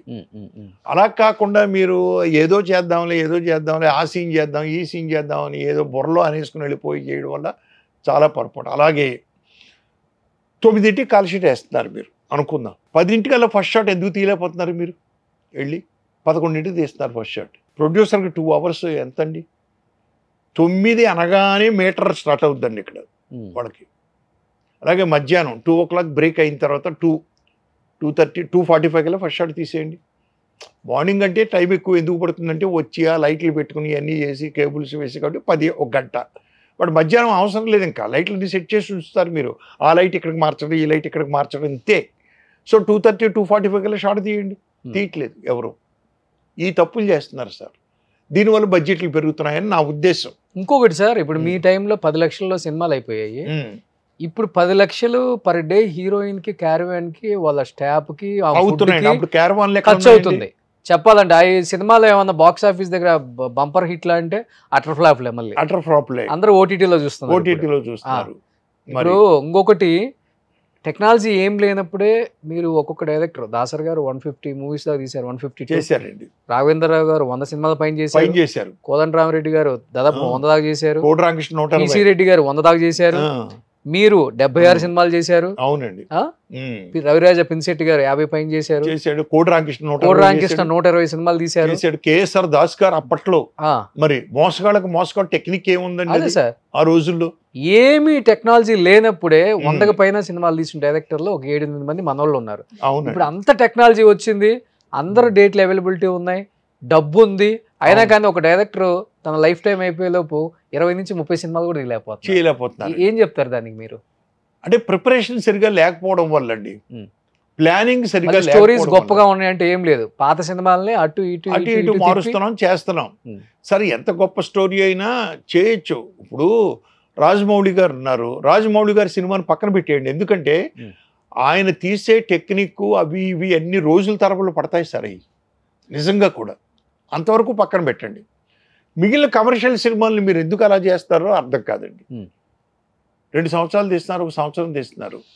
మీరు బడ్జెట్ ఏమో 100 కోట్లు అంటారు, 100 కోట్లు అంటున్నారు. అంటే బడ్జెట్లు కూడా, ఆర్టిస్టులు కూడా రెమ్యూనరేషన్లు పెరిగిపోయినాయి సార్. ఇప్పుడు ఆర్టిస్టులు అందరూ డైలీ వేజెస్కి వచ్చేసారు. ఇప్పుడు మేము ఇదివరకు ఏం చేసాం, సినిమాకి ఎంత అని లంసంగా మాట్లాడుకునేవాళ్ళం. అది 20 రోజులు అవనండి, 25 రోజులు అవనండి, 100 రోజులు అవనండి, 90 రోజులు అవనండి, ఇంత అమౌంట్కే పనిచేసేవారు. ఇప్పుడు అలా కాదండి. ఇప్పుడు రోజులు పెరిగితే మళ్ళీ పెరిగిపోతున్నాయండి. ఇప్పుడు హీరో రెమ్యూనరేషన్ డైరెక్టర్కి ఉంది. రెమ్యూనరేషన్ డైరెక్టర్ మినిమం 10 నుంచి 15 కోట్లు, 10 నుంచి 15 కోట్లు. కొత్త డైరెక్టర్కి 10 కోట్లు అండి ఇప్పుడండి. అలాగ అయిపోయిందండి. నాశనం అయ్యేది ప్రొడ్యూసరే కదా, ప్రొడ్యూసర్ అలవాటు చేశారు, ప్రొడ్యూసరే నాశనం అవుతున్నారు చివరికి వచ్చి. అదండి. మీ రోజుల్లో సినిమా పోయిందంటే మళ్ళీ సినిమా తీసిస్తారు, ప్రొడ్యూసర్కి అవును, డేట్లు ఇస్తారు. లేవు, ఎథిక్స్ లేవండి. ఇప్పుడు ఎథిక్స్ లేవు ఇప్పుడు. కానీ మీరున్న కామెడీకి ఇప్పుడున్న కామెడీ సినిమాలకి ఎలా చెప్తారు సార్? ఇప్పుడు భూత పురాణం అని చెప్పుకోవచ్చా, లేకపోతే ఇంకా అంతకు మించి దాటిపోయిందని చెప్పుకోవచ్చా ఎక్స్ట్రీమ్ కి? అంటే ఇప్పుడు మేము కొంతమంది తీస్తున్నారండి. భూత పురాణం అనేది కొంతమంది తీస్తున్నారు. అంటే జబర్దస్త్ చూస్తున్నారు కదా, బ్రహ్మాండంగా ఎంజాయ్ చేస్తున్నారు కదా ఫ్యామిలీ అంతా అని అప్పట్లో అనేవారు. ఇప్పుడు కొంతమందే తీస్తున్నారు. బట్ ఇప్పుడు మన ఇతను ఉన్నాడు అనిల్ రాపూడి, భూత్ ఏం తీయట్లేదే, ఎక్స్ట్రాడినరీగా ఉంటాయి, ఎక్స్ట్రాడినరీగా తీస్తున్నాడు కామెడీ, మరి సూపర్గా తీస్తున్నాడు. మారుతి ఎప్పుడైనా తీసాడా? మారుతి అండి డబుల్ మీనింగులతోటి తీయలేదు. మా కృష్ణారెడ్డి గారు చెప్పుకుంటూ పోతే ఉన్నారండి, ఎందుకు తీయట్లేదు, తీస్తున్నారు. బట్ కొంతమంది ఒకళ్ళిద్దరు, కొంతమంది ఏం చేస్తున్నారంటే పాడు చేస్తున్నారండి. ఇందాక ఒక టీవీలో వస్తున్న ప్రోగ్రామ్ చూశానండి. ఆ ప్రోగ్రాంలో ఒక లేడీ, అంటే ప్రైవేట్ ప్రోగ్రాం, నువ్వు వచ్చి బొక్క పెట్టావు కదా అందండి. తప్పు కదా అది, డైలాగ్ ఎంత తప్పు డైలాగ్ అండి అది, ఒక ఆడది. ఇందాక మీ ఇంటర్వ్యూ వచ్చే ముందే చూశాను నేను, ఎంత బాధపడ్డారు. ఒక ఆడదాని చేత ఇలా మాట్లాడిస్తున్నారు టీవీలో ప్రోగ్రామ్ అండి. అలాగ అయిపోయినాయి. అదే నిజాతి నీచంగా ఉంది ఇప్పుడు కామెడీ. కొంతమంది మాత్రం జెంటిల్గా తీస్తున్నారండి. అవును, ఎంజాయ్ చేయొచ్చు. అనిల్ రావుపూడి గారు కృష్ణారెడ్డి తీశారు, సంక్రాంతి వస్తున్నాం. ఇప్పుడు ఆ చిన్న కూరడు పంచి ఒకటి చాలు కదండి, అది ఎంత గొప్ప పంచి అండి.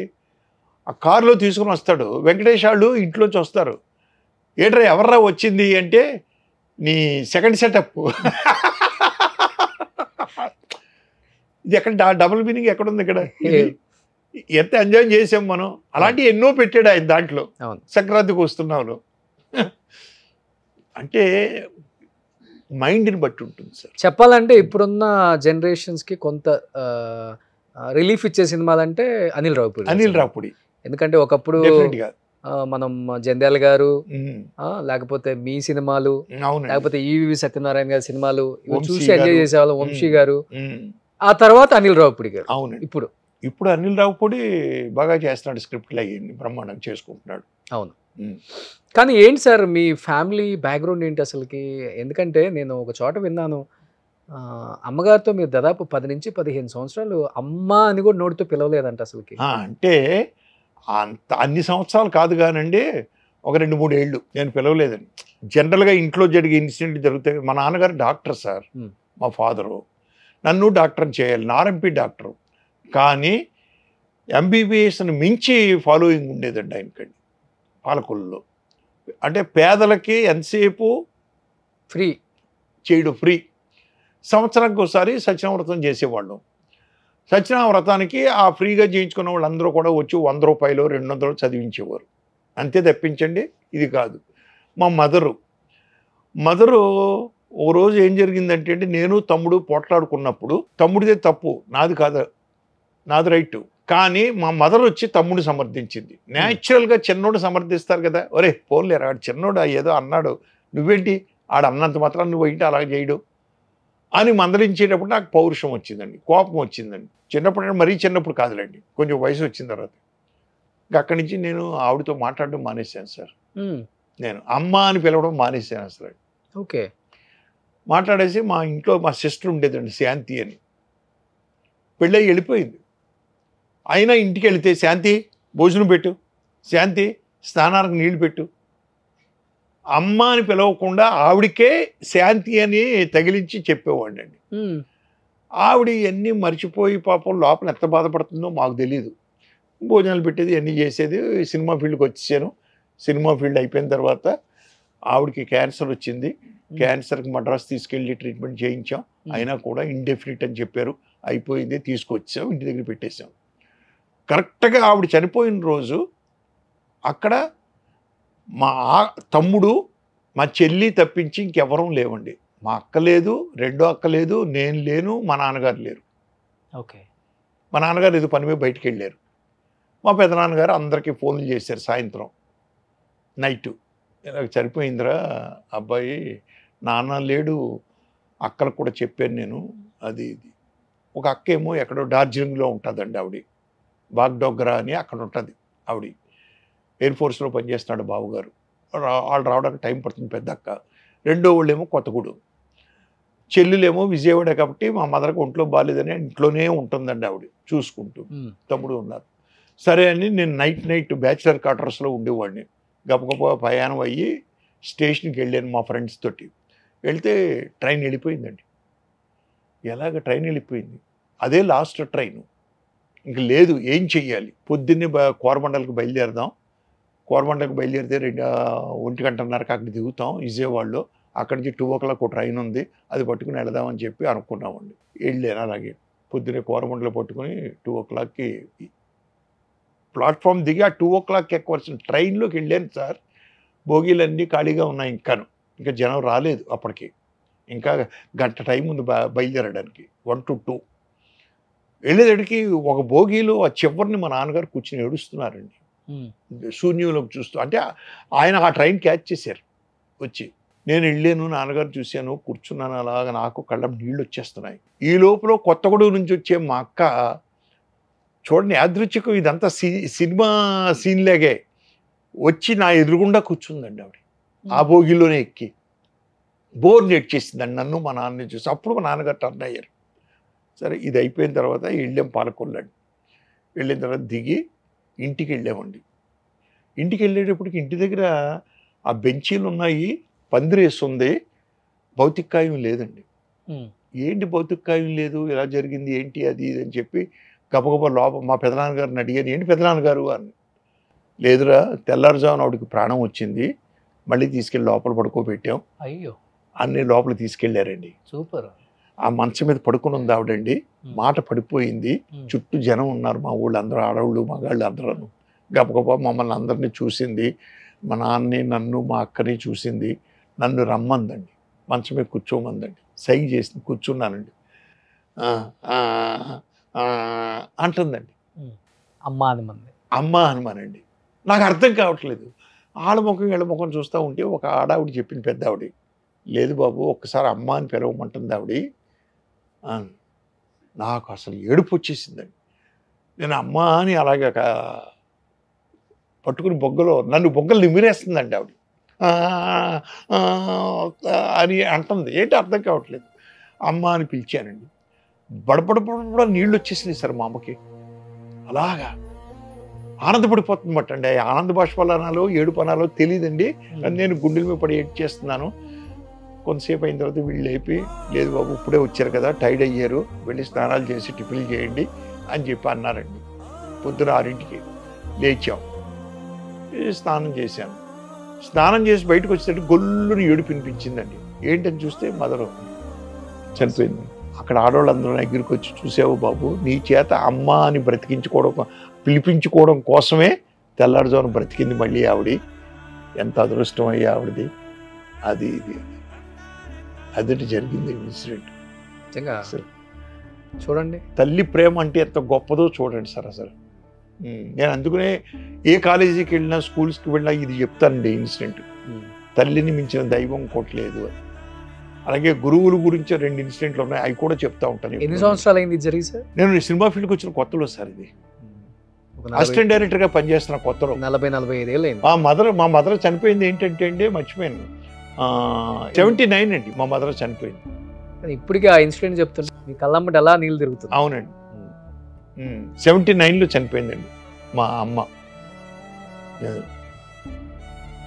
ఇలా ఉంటాయి సార్ బాబోయ్, కొన్ని ఇన్సిడెంట్లు జీవితంలో మర్చిపోలేమండి అసలు. కన్నతల్లి ప్రేమ అంటే ఏంటో ఆ రోజు నాకు అర్థమైందండి. కొడుకు మీద తల్లికి ఎంత ప్రేమ ఉంటుంది, గొప్ప ప్రేమ అది. నేను జనరల్గా టీవీల్లో సినిమాలు వస్తూ ఉంటే పాత సినిమాలు పెద్దగా చూడనండి. ఈ వేళ 10ంటికి రెడీ అయిపోయాను నేను. సరే 11ంటికి కదా మన కారు వచ్చేది అని టీవీ చూస్తా కూర్చున్నాను. ఈ టీవీలో అగ్గి రాముడు అని వెంకటేష్ సినిమా వస్తుంది. చూస్తే శారద గారి క్యారెక్టర్ తల్లి క్యారెక్టర్ అండి. ఇంకా లేకపోతే లేదు నాకండి. మీ నన్ను పికప్ చేయడానికి వచ్చిన ఆయన ఫోన్ చేశాడు 10:30కే, లేదండి నన్ను 11:30 రమ్మన్నారని చెప్పాను. మళ్ళీ 11:30 దాకా అలాగే కూర్చొని ఉన్నానండి చూస్తూ. తల్లి కొడుకుల అనుబంధం మీద సినిమా అది. అవును, అత్యద్భుతం అండి, అసలు చాలా బాగుంది. నేను అసలు చెప్పాలంటే ఈటీవీ సినిమాలు చూసి నేను ఎక్కువ పాత వాళ్ళని రీకలెక్ట్ చేసుకొని మళ్ళీ ఇంటర్వ్యూలు చేయడం స్టార్ట్ చేశాను సార్. మంచి పని చేశారు, మంచి పని అండి. ఎందుకంటే ఈటీవీ వాళ్ళే పాత సినిమాలు వేస్తారు, ఇంకెవరో వెయిట్ లేదండి టోటల్గా. అవును, ఆ చెన్నైలో ఉన్న పాత వాళ్ళని అందరూ గుర్తు చేస్తున్నారు. అవును, ఆ తల్లి కొడుకుల అనుబంధం మీద సినిమా అది ఎంత అత్యద్భుతంగా డైలాగ్స్ అండి బాబోయ్. ఎవరో అని చూశానండి, పరుచూరు గోపాలకృష్ణ గారు, పరుచూరు బ్రదర్స్, సూపర్ అండి. అవును, బాగుంటుంది సినిమా కూడా, చాలా బాగుంది. ఇప్పుడు లవ్ మ్యారేజ్ అండి మీది? లేదండి, అరేంజ్డ్. బెంగళూరు అండి మా మిస్సెస్ది.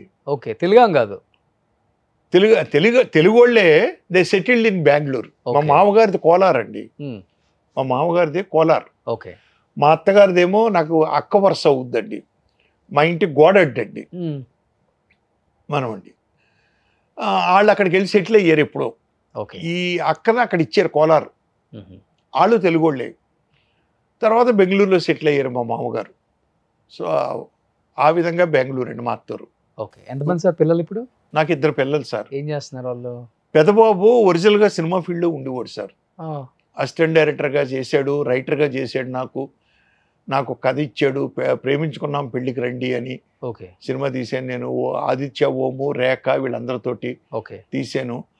తర్వాత సినిమా ఫీల్డ్ వద్దనుకుని అతను, అంటే ముక్కుసూటి వ్యవహారం అండి మా ఊడిది, ఇక్కడ పనికిరాదు.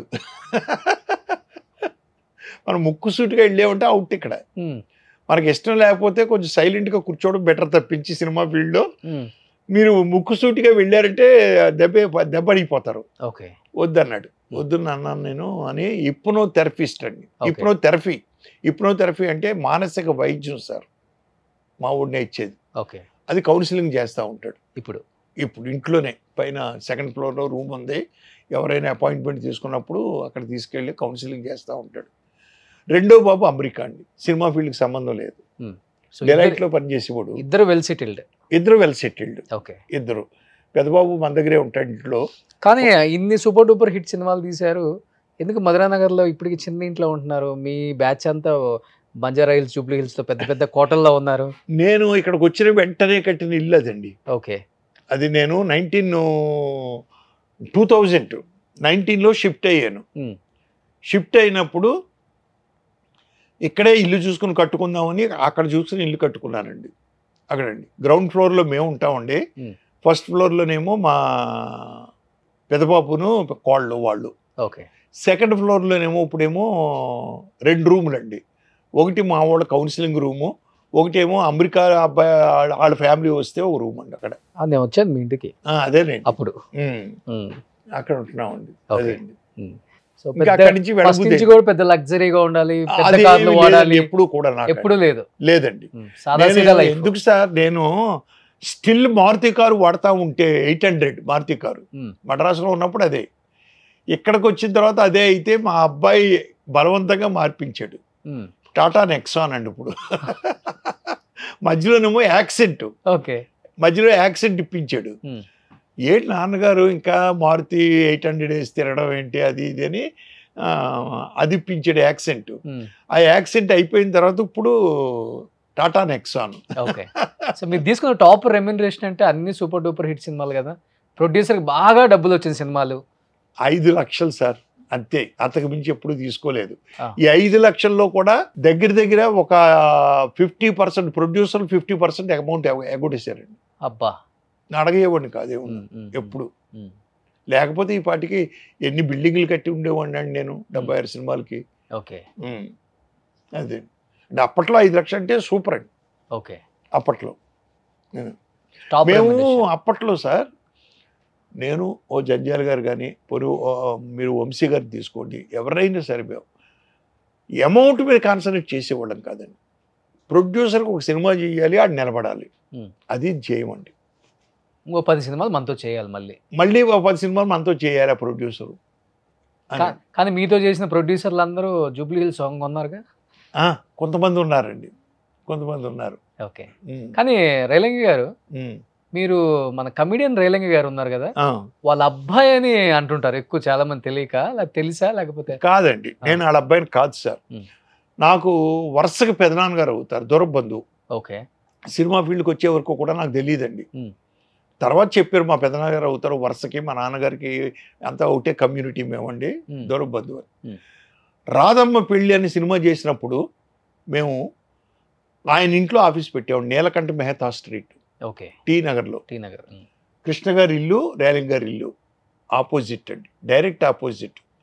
గ్రౌండ్ ఫ్లోర్లో మేము ఆఫీస్ తీసుకున్నాం రాధమ్మ పెళ్ళి. 5th ఫ్లోర్లో రేలంగి గారు ఉండేవారు. రేలంగి గారు అబ్బాయి సత్యనారాయణ బాబు గారితో పరిచయాలు నాకండి, వాళ్ళ మనవాళ్ళతోటి వాళ్ళందరితోటి ఇప్పటికీ పరిచయాలు బాగా ఉన్నాయండి నాకు. సత్యనారాయణ బాబు గారు చనిపోయారు అనుకోండి, వేరే విషయం. ఈ రేలంగి గారి దగ్గర నేను వెళ్ళి ఎప్పుడు కూడా ఏమండి నేను నా పేరు రేలంగి నరసింహరావు అని అదని ఇదని ఎప్పుడు చెప్పలేదు, నేను కలవలేదు. కానీ ఆయన ఆ సినిమాలో యాక్ట్ చేసాడు రాధమ్మ పెళ్ళిలో. యాక్ట్ చేస్తూ ఉంటే అప్పటికే ఆర్థరైటిస్ వచ్చి కాళ్ళు పడిపోయి ఇలా కూర్చుని ఉండేవాడు. 2 మనుషులు చెరుకు పక్కన లేపేవారు, కూర్చోబెట్టేవారు, తీసుకెళ్ళేవారు ఇలాగ. ఓ రోజు సెట్లో నన్ను పిలిచాడు, నేను కూర్చొని షార్ట్ లేనప్పుడు, షార్ట్ గ్యాప్లో, బాబు ఇట్రా అమ్మా అన్నాడు. వెళ్ళాను. నమస్తే సార్, చెప్పండి సార్, ఏంటి సార్ అన్నాడు. నీ పేరేంటయ్యా, ఏ ఊరయ్యా నీది అన్నాడు. పాలకొల్లు సార్. ఎవరబ్బాయి పాలకొల్లు? డాక్టర్ రేలంగి శ్రీరంగనాయకులు గారి అబ్బాయిని సార్. ఓ రంగడ కొడుకువా, ఓకే. నీ పేరేంటి? రేలంగి నరసింహారావు సార్. ఏంటేంటి అన్నాడండి ఇలాగా. రేలంగి నరసింహారావు సార్ అన్నాను. అందరికీ రేలంగి ఎందుకు అయ్యింది? మా ఇంటి పేరు సార్. ఆహా, లేదు, ఈ రోజు నుంచి నువ్వు ఉత్తి నరసింహారావు అంతే. అదేంటిది ఉత్తి నరసింహారావు ఏంటి సార్? మా ఇంటి పేరు రేలంగి, నరసింహారావు అనేది మా తాతగారి పేరు నాకు పెట్టారు, నరసింహస్వామి నరసింహారావు అని పెట్టారు. రేలంగి తీసేయమంటారేంటి మీరు? అది ఇది అన్న. మరి మీరు రేలంగి వెంకటరావు గారు కాదు సార్, మీ ఇంటి పొరతోటి పోయి పిలుస్తున్నారు కదా అందరూ మిమ్మల్ని ఆయన ఉత్తరాలంగే అంటారు కదా అసలు. ఆయన ఉత్తరాలంగే అంటారు, వెంకటరామయ్య గారు అనరు కదా మిమ్మల్ని సార్, మరి నన్ను తీసేయమంటారు ఏంటి అని. కదా ఇట్రా అన్నాడు. దగ్గరికి వెళ్ళాను, ఒంగునాను. ఇప్పుడు మీ గురువు గారి సెట్లో తిట్టినప్పుడల్లా నిన్ను తిడుతున్నాడా నన్ను తిడుతున్నాడా తెలియదు, రేలంగి వరే ఏదో ఎక్కడ రేలంగి రారా ఇలాగా ఏం చేస్తున్నావు ఏంట్రా ఈ తప్పుడు పని రేలంగి అని తిడుతుంటే నన్ను చూస్తున్నారు మా అసిస్టెంట్ అందరూ, మా స్టాఫ్ అందరూ, ప్లస్ చుట్టుపక్కల ఉన్న వాళ్ళు అందరూ కూడా నన్ను చూస్తున్నారు. నేను వాళ్ళతో చెప్పలేక చచ్చిపోతున్నాను. నేను కాదురా బాబోయ్ వాడు అని. ఓకే, నేను చెప్పలేను సార్, అంత ధైర్యం నాకు లేదు ఆయనకి, మీరు చెప్పండి సార్ అన్నాడు. సర్లే మా ఊడు చెప్తానులే అన్నాడండి. సో కానీ అది పరిచయం. వరుసగా మీ పెదనాన్న అవుతారు, వరుసగా పెదనాన్న గారు అవుతారు. Okay okay, relation. ఇది తెలియక ఏం చేశారంటే అండి, ఈయన చనిపోయినప్పుడు పేపర్లో రాశారండి ఈయనండి. నేను అప్పటికి డైరెక్టర్ని అయ్యాను. రాశారు, ఏమని రాశారో తెలుసండి పేపర్లో, ఈయన రేలంగి గారు నేను కాదు, ఆయన చనిపోయిన తర్వాత నేను డైరెక్టర్ని అయ్యి ఫేమ్ అయిన తర్వాత ఈ రేలంగి నరసింహారావు ఎవరో కాదు, రేలంగి వెంకటరావు గారి కొడుకు. ఆయన చనిపోయినప్పుడు ఆయన నోట్లో ఈయన తులసి తీర్థం వేస్తే ఆయన హాస్యాన్ని ఈయన చేతిలో పెట్టారు అని పేపర్లో రాశారండి అప్పట్లో. ఓకే, నేను డైరెక్టర్ని అయ్యి 2-3 సినిమాలు అయిన తర్వాత. Okay okay. కానీ అప్పుడులో నరేష్ గారికి రాజేంద్ర ప్రసాద్ గారికి కోల్డ్ వార్ ఉండేదా సార్? ఎందుకంటే ఇద్దరు కామెడీ. అది లేదండి అప్పట్లో, లేదండి నాకు తెలిసి అప్పట్లో. మీరు ఆయనతో తీశారు, ఈయనతో తీశారు కాబట్టి ఇద్దరితో తీశాను. అప్పుడు ఎప్పుడు రాజేంద్ర ప్రసాద్ గారు టాపిక్ ఎత్తివుడు కాదు ఈయన, నరేష్ టాపిక్ ఎత్తివుడు కాదు రాజేంద్ర ప్రసాద్ ఎప్పుడు. అటువంటిది లేదండి ఎప్పుడు మా సెట్లో వచ్చేవి కాదు అసలు. బయట డిస్కషన్స్ వచ్చాయి కదా, బయట డిస్కషన్స్ కూడా నేను పెద్దగా వినలేదు సార్ ఎప్పుడూను. టోటల్గా నేను ఎక్కువ బయట తిరిగేవాడిని కాదు సార్. మేము ఖాళీ వాళ్ళిద్దరు కలిసి అసలు సినిమాలు తీయలేదు కదా. ఎవరు? వాళ్ళిద్దరు కాంబినేషన్ అసలు మీరు తీయలేదు కూడా. వాళ్ళిద్దరు కాంబినేషన్ సినిమా లేవు కానండి. నరేష్ బ్యానర్లో సినిమా చేశాను, వాళ్ళ విజయ్ కృష్ణాలు, మొగుడు పెళ్ళాల దొంగాట. ఓకే, నరేష్ విజయనిర్మ గారు ప్రొడ్యూసరు. ఓకే, అది. సో ఇప్పుడు మీరు పాలకొల్లు అబ్బాయి కాబట్టి, సో పాలకొల్లు అంటే మాకు అల్లు రామలింగే గారు, చిరంజీవి గారు, చలం గారు వీళ్ళందరూ గుర్తొస్తుంటారు. అప్పుడు వాళ్ళ ప్రభావం మీ మీద ఎంత ఉండేది? అండ్ మెగాస్టార్ని అల్లు రామలింగే గారు అల్లుడు చేసుకున్న తర్వాత డిస్కషన్స్ ఎలా ఉండేది అసలు ఊర్లో మనుషులు కానీ మాట్లాడుకునే? అంటే ఒకటండి, అప్పట్లో నేను చదువుకునే రోజుల్లో సినిమాల గురించి అస్సలు పట్టించుకోలేదండి. కేవలం అప్పుడప్పుడు నాటికలు వేసేవాడిని. చదువు డాక్టర్ని అవ్వాలి అని. ఎప్పుడైతే డాక్టర్కి మెరిట్ మార్క్స్ రాలేదో సినిమా ఫీల్డ్కి వచ్చాను. అది అయిపోయిన తర్వాత అల్లు రామలింగే గారు, చిరంజీవి గారు సంబంధం నేను సినిమా ఫీల్డ్కి వచ్చిన తర్వాతే కుదిరిందండి నాకు తెలిసి. మధ్యవర్తి నాకు తెలిసి జయకృష్ణ గారు, నాకు తెలిసి.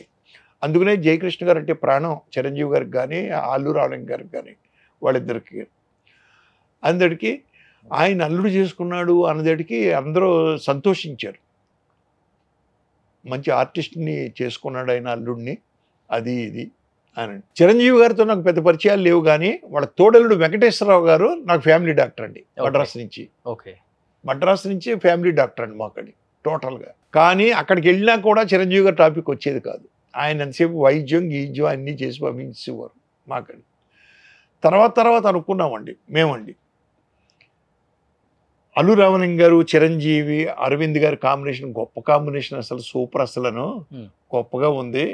అల్లు రామలింగ గారిది చిరంజీవి గారికి ఉపయోగపడింది, చిరంజీవి గారిది పైకి వచ్చి తర్వాత అల్లు రామలింగ గారి ఫ్యామిలీకి ఉపయోగపడింది అని మేము గర్వకారణంగా ఫీల్ అయ్యేవాళ్ళం. అందులో ఇంకోటి ఏంటంటే అందరూ పాలకొల్లు, ఆయన మొగల్తూరు, ఎవరు చిరంజీవి గారు మొగల్తూరు అంటే దగ్గరే టోటల్గానండి. సో చాలా గ్రేట్ అసలు మన పాలకొల్లు పీపుల్ అనుకునేవాళ్ళం. ఇంతమంది ఒక మెగాస్టారు పక్క ఊరే మంది అనేటప్పటికీ గ్రేట్ కదండి మాకు. ఇది పక్కన పెడితే అంతకుముందు రామలింగయ్య గారు, పినిశెట్టి శ్రీరామూర్తి గారు రైటరు, రవిరాజ ఫాదర్ అండి, అలాగే చలం గారు, కోళ్ళ సత్యం గారు, వీళ్ళందరూ పాలకొల్లు వాస్తవ్యులు. నల్లరామూర్తి అండి, వెరీ బిగినింగ్ కమెడియన్ నల్లరామూర్తి గారు, ఆయన, వీళ్ళందరూ అసలు. తర్వాత వచ్చిన వాళ్ళం కోడి రామకృష్ణ, నేను, పినిశెట్టి రవిరాజ పుట్టి పెరిగిందంతా మద్రాసు అండి, కానీ పాలకొల్లు ఆల్మోస్ట్ ఆల్ పాలకొల్లే కదా ఇంకా. పాలకొల్లు ఇప్పుడు రూట్స్ ఉన్నాయి వాళ్ళకి. సో పాలకొల్లులో ఇంతమంది గ్రేట్ పీపుల్ మేము ఉన్నటువంటి ప్లేస్లో ఒక మెగాస్టార్ గారు ఉన్న ప్లేస్లో మేము ఉన్నాము అంటే, ఓ రామలింగం గారి ప్లేస్లో మేము ఉన్నాము అంటే ఎంత గ్రేట్ అండి. పాలకొల్లందరూ ఇప్పుడు ఫుల్ వైరల్ చేస్తారు ఈ రీల్. పాలకొల్లు అంటే మామూలు కాదురా బాబు అని. అలాగే రామలింగయ్య గారు నన్ను గురువు గారి షూటింగ్లో వాటిల్లో మా డాక్టర్ గారు అబ్బాయి అండి, డాక్టర్ గారు అబ్బాయి ఇటు రాబాయా, డాక్టర్ గారు అబ్బాయిని పిలిచేవాడు నన్నండి రామలింగ గారు అస్తమానం. కానీ ఇప్పుడు గురువు గారు అంటున్నారు 47 సంవత్సరాలు ఆయనతో జర్నీ. ఆయన చనిపోయేటప్పుడు కూడా ఆయన చేతిలో మీ చెయ్యి ఉంది. ఆయన చెప్పాలంటే ఒక మూలస్తంభం ఇండస్ట్రీకి. ఆయన వస్తున్నారంటే భయపడతారండి. అవునండి. అమ్మో వద్దయ్యా మనకెందుకు అవసరం ఆయనతో. ఒక పెద్ద సినిమా వచ్చిందంటే చిన్న సినిమా థియేటర్లో నుంచి తీసేస్తున్నా అన్నా కానీ ఒప్పుకోరు ఆయన. నీ అంతు చూస్తాననే దాకా ఆయన పోతారు ఆయన. అలాంటి వ్యక్తి తర్వాత ఇండస్ట్రీలో ఎవరు లేరు అనుకోండి. అంత ఆర్టిఫిషియల్ వాళ్ళే ఉన్న వాళ్ళు కూడా మేము పెద్ద ఇండస్ట్రీకి అని చెప్పుకునే వాళ్ళందరూ ఆర్టిఫిషియల్. ఇప్పుడు వాళ్ళు ఏమన్నా అనుకోని అదే బయట నడుస్తుంది మాట కూడా. ఆయన ఒక్కడే నిలబడ్డాడండి. దాసరి పద్మ గారు ఎలా నిలబడ్డారో ఆమె తర్వాత ఆయన కూడా అంతే నిలబడ్డారు. అలాంటి వ్యక్తికి కూడా చనిపోయే ముందు ఒక 4-5 సంవత్సరాల ముందు కూడా ఆయనకు కూడా చెప్పుకోలేని బాధలు బయటికి. నువ్వే ఇండస్ట్రీకి నువ్వే పెద్ద మూలస్తంభం అనుకుంటావు, నీకే ఇన్ని సమస్యలు ఉన్నాయా, నువ్వు మళ్ళీ మాకు న్యాయం చెప్పడానికి వస్తున్నావా అంటారేమన్న భయంతో కూడా చెప్పుకోలేని పరిస్థితి వచ్చింది ఆయనకి. మీరు లాస్ట్లో ఐసీయూలో కూడా ఉన్నారు కాబట్టి ఆయనకి ఫ్యామిలీ పరంగా కొన్ని బాధలు అండ్ బయట కొన్ని బాధలు ఉన్నాయని అందరికి తెలుసు. ఎక్కువ ఏది చెప్పుకొని బాధపడేవాళ్ళు దాసరి గారు అసలు? ఆయన ఎక్కువ ఏది చెప్పుకునేవారంటే ఒకటండి, పిల్లలు ఒక రూటుకు రాలేకపోయారే అనే బాధ ఎక్కువ పడేవాడు. పద్మ గారు చనిపోయిన తర్వాత బాగా మానసికంగా డిప్రెషన్కి వెళ్ళిపోయాడు సార్ ఆయన. ఓకే. మా గురువు గారు, నేను అది గమనించాను ఆయనలో. పద్మం గారు ఉన్నంతసేపు ధైర్యంగా ఉండేవాడు పులిగాను. ఆవిడ చనిపోయిన తర్వాత కొంత డిప్రెషన్కి వెళ్ళిపోయాడు ఆయన. ఎందుకో తెలియదండి. ఆయన వెళ్ళిపోయి తర్వాత బాధ ఏం పట్టిందంటే ఆయనకి పిల్లలు ఏం వృద్ధిలోకి రాలేకపోయారే, ఏమి రాణించలేకపోయారు ఇండస్ట్రీలోను, ఫిల్మ్ ఇండస్ట్రీలో. పోనీ ఫిల్మ్ ఇండస్ట్రీ వదిలేసినా పోనీ ఏదో విధంగా అనే బాధ మాత్రం ఆయనకు ఉందండి. అది ఖచ్చితంగా నేను చెప్పగలను. ఆయన బాధపడుతున్నాడు ఆ విషయంలో. అదొక్కటే ఆయనకు మనో బాధ అండి, ఇంకేమీ లేదండి ప్రాబ్లమ్స్ ఆయనకి ఎప్పుడు. అదొక్కటే. తర్వాత మేము ఐసీయూకి వెళ్ళేవాళ్ళం కదండి. రోజు 5 o'clock నాకు ఫోన్ చేసేవాడు సార్ ఈవినింగ్. ఆయన నాకు, నరసింహరావు బయలుదేరుతున్నారు కదా రామకృష్ణ నువ్వు దవడాసి వచ్చావు అనేవాడు సార్ ఆయన. ఆ 3 నెలలు మేము ముగ్గురం వెళ్ళి ఐసీయూలో మాకు కూర్చోబెట్టేవాడు అండి ఆయన, కుర్చీ వేయించి. ఎంతసేపు ఇండస్ట్రీ విషయాలు అడిగేవాడు సార్ ఆయన. ఫిలిం ఫీల్డ్ విషయాలే, ఎవరు ఏం సినిమాలు చేస్తున్నారు, ఏంటి, ఏం గొడవలు జరుగుతున్నాయి, ఎట్లాగా బాగానే ఉందా, సినిమా రిలీజ్ అయినాయి అంట, రిపోర్ట్లు ఎలా ఉన్నాయి, ఇవే సార్ యావిగేషన్. ఇదేనండి ఆయనకున్న బాధల్లో లైఫ్లో. అది ఒక్కటే, కుటుంబంలో బిడ్డల గురించే తప్పించి వేరే కాదు. ఆయనకు అదృష్టం ఏంటంటే ఇంకోటి, ఆడపిల్ల సెటిల్ అవ్వడం అండి. మన ఆలమ్మ డాక్టర్ గారు చిలకలూరుపేట, ఆయన చాలా మంచోడు. ఆయన డాక్టర్ రఘునాథ్ బాబు, ఆయన అత్యద్భుతం అండి అసలు ఆ సంబంధం. 150 సినిమాలు తీశారు, అంత పెద్ద లెజెండ్. ఆయన చనిపోతే ఇండస్ట్రీ ఎవరు రాలేదన్న బాధ ఉంది కదా మీకు? కొంతమంది రాలేదండి, ఆ బాధ ఉందండి. కొంతమంది రాలేదు అనేది. కొంతమంది అవుట్ ఆఫ్ స్టేషన్లో ఉన్నారు పాపం, ఏం చేయలేక. తర్వాత 11th డే కార్యక్రమానికి మాత్రం వచ్చారండి చాలామంది. ఓకే. నేను ప్రత్యక్షంగా ఆ విగ్రహం దగ్గరే పూలు వేయిస్తూ నిలబడ్డానండి నేను. మీరు ఎప్పుడు చూసినా దాంట్లో ఆ విగ్రహం దగ్గర నేను ఉంటాను. పెద్ద వాళ్ళందరూ అప్పుడు వచ్చారు. ఓకే. కామెడీకి కేర్ ఆఫ్ అడ్రస్గా మిగిలిపోయారు. కానీ అవి కాకుండా అన్ని జోనర్స్ చేసుంటే స్టార్ డైరెక్టర్స్ లిస్ట్లో రేలంగి నరసింహారావు గారి పేరు ఉంటే బాగుండని చాలా సందర్భాల్లో బాధపడ్డారా? బాధపడలేదు సార్. ఇది ఇచ్చిందే గొప్ప విషయం అని నేను అనుకున్నాను. ఎందుకు అనుకున్నానంటే, మా యూనిట్లో నేను అసిస్టెంట్ డైరెక్టర్ అసోసియేట్గా పనిచేసినప్పుడు వీళ్ళందరూ అనేవారు నన్ను, ఒరే ఏంటి రేపు డైరెక్టర్ అయితే సీరియస్ సినిమాలు తీస్తాడరా, ఇంత సీరియస్గా ఉంటాడు ఎప్పుడును, ఎలాగాను ఏంటి అసలను, నవ్వు ఉండదు పాడు ఉండదు అంటాడండి అనేవారు. అటువంటి వాడిని అందరినీ నవ్వించానంటే ఇంతకాలం నేను ఇన్ని సినిమాలతో గ్రేటే కదా, మరి ఆ పేరు చాలు కదా నాకు అని సంతృప్తి పడతా ఉంటాను నేను. అంటే రియల్ లైఫ్లో సీరియస్ ఏమన్నా సీరియస్గా ఉంటారండి ఎప్పుడు కూడా. చదువుకునే రోజుల నుంచి అంతేనండి, అలాగే ఉంటారు. సినిమాలు స్టార్ట్ చేసిన దగ్గర నుంచి మారిపోయారు. ఇంకా అప్పుడు కూడా పెద్ద కామెడీగా ఉండేవాడిని కాదండి. ఆ, సీన్ వివరించినప్పుడు కామెడీ వస్తూ ఉంటుంది నాకండి, ఎందుకో తెలియదు. ఉమ్. లేదంటే ఇప్పుడు కూడా ఎక్కడైనా మీ సభల్లో చూడండి సీరియస్గానే కూర్చుని ఉంటాను.